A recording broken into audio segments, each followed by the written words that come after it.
dia, galerinha do meu canal. Hoje eu vim trazer para vocês uma aula sobre deriva continental e a teoria das placas tectônicas. O nosso país, né, o Brasil, nós temos inúmeros problemas, né, de várias naturezas. Mas o nosso país, graças a Deus, ele não sofre com tsunamis, nós não temos problemas com terremotos, né, e nem vulcões ativos. E aí a ciência explica isso através da teoria das placas tectônicas. Uma explicação para essa característica do Brasil não sofrer com esses fenômenos naturais é que nós estamos localizados no centro de uma placa tectônica chamada placa sul-americana. E aí, vamos lá, mas deixa eu começar lá como surgiu essa teoria.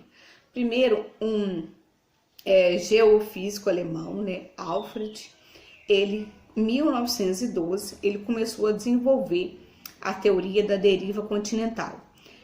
Através de observações, né, como provas que ele usava, ele observando os desenhos do contorno dos continentes, principalmente o continente sul-americano e o da África. O contorno desses dois continentes se encaixam perfeitamente. Estudando o clima desses dois continentes, estudando os fósseis encontrados, também tem grandes semelhanças. E as rochas também são semelhantes. Ele desenvolveu, então, a teoria da deriva continental. Nessa teoria, há milhões de anos atrás, todos os continentes que nós temos hoje, América, Europa, Ásia, África, eram todos unidos formando uma única massa de terra. Essa única massa de terra recebeu o nome de Pangeia. Então, nessa teoria, todos os continentes estavam unidos e no decorrer dos milhões de anos que foram se passando, né, do nosso planeta, os continentes foram se afastando e chegaram ao atual formato, ou seja, afastados, né? Até que a Europa é próxima à África, né, a Ásia juntinha dela, mas a Oceania bem lá embaixo, sozinha lá. Então, segundo essa teoria, os continentes há milhões de anos eram como, gente? Unidos, né, formando uma única massa de terra que recebeu o nome de Pangeia.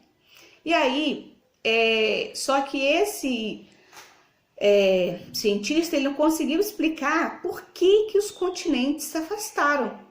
Ele não tinha conteúdo na época, a ciência não estava avançada o suficiente, e ele não conseguiu explicar por que os continentes foram se afastando. E aí, com o passar dos anos, na época da Segunda Guerra Mundial, foram desenvolvidos sonares. E com sonares, os cientistas começaram a ver, né, a visualizar o fundo dos oceanos. E com isso, eles começaram a observar elevações marinhas e diversas fendas. E aí voltou lá e conseguiu, né, comprovar a teoria da deriva continental. E aí eles descobriram que o nosso planeta é formado, né, por várias camadas, e a camada onde a gente vive é a camada mais fina, sólida, né, chamada de crosta terrestre. Ela não é contínua, como uma casca de uma laranja. Ela não é um formato como uma casca, né, formato contínuo.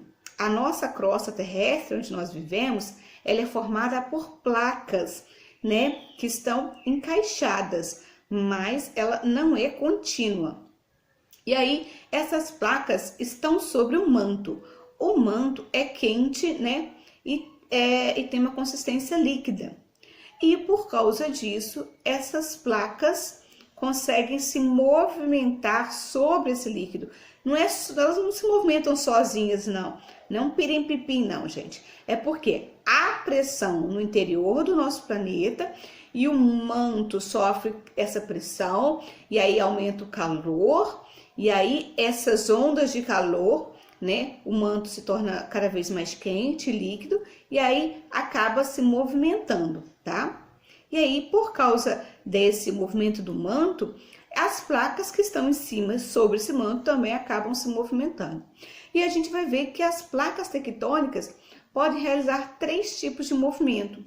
Quando a gente fala, imagina, que as minhas mãos, gente, não repara minha unha, abafa minha unha. Peraí, gente, que eu já volto para falar do movimento das placas tectônicas. Com essas unhas desse jeito, hein?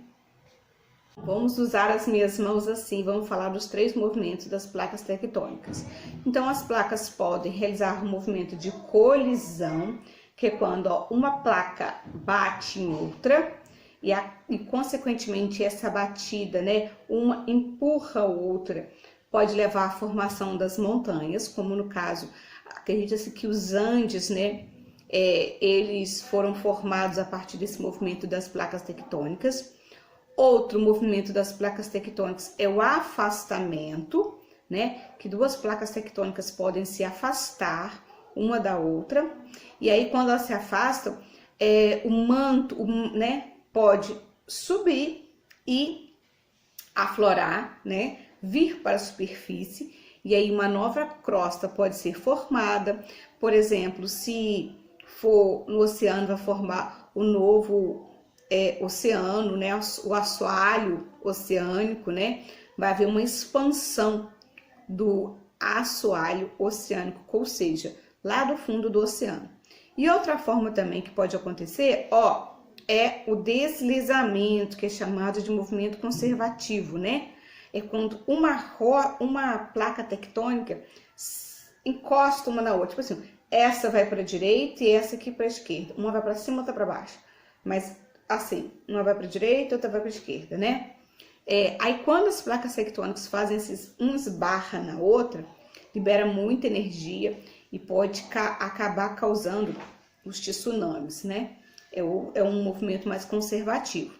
E aí vamos lá. Então vamos falar as consequências desses movimentos. Primeiro, quando a colisão, o movimento convergente, o movimento de colisão entre uma placa e outra, vai formar as montanhas. Então, praticamente a gente não vai ter problemas, né, nesse movimento. Agora, vamos lá.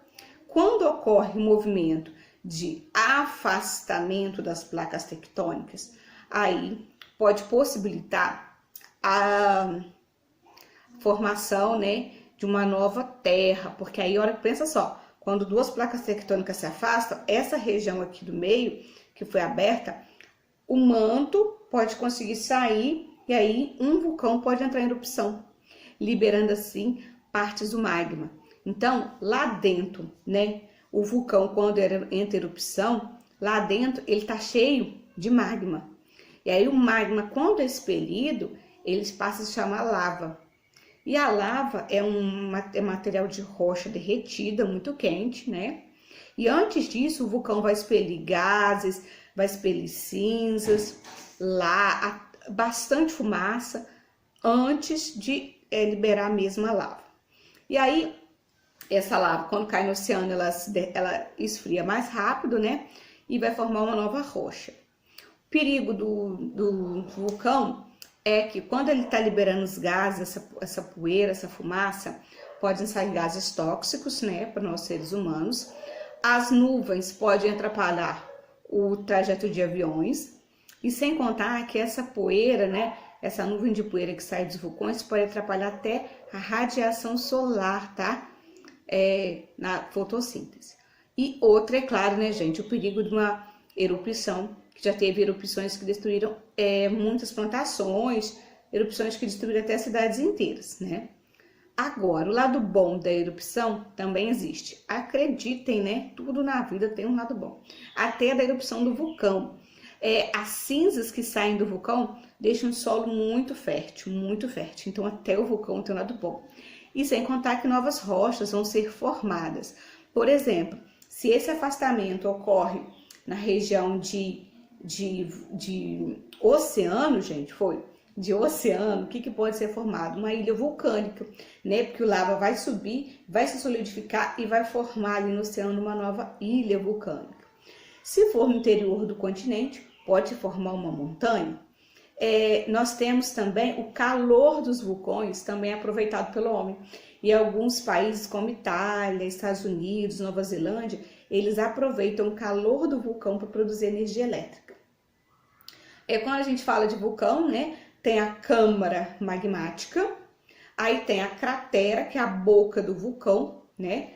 E vai ter a cratera principal, que é a chaminé por onde saem os gases, o magma, né? Aí vai ter a chaminé principal, que é praticamente a central, e em alguns lugares que tem algumas chaminés secundárias, que são formadas nas laterais do vulcão. Próximo vídeo, continuando, nós vamos falar de terremoto.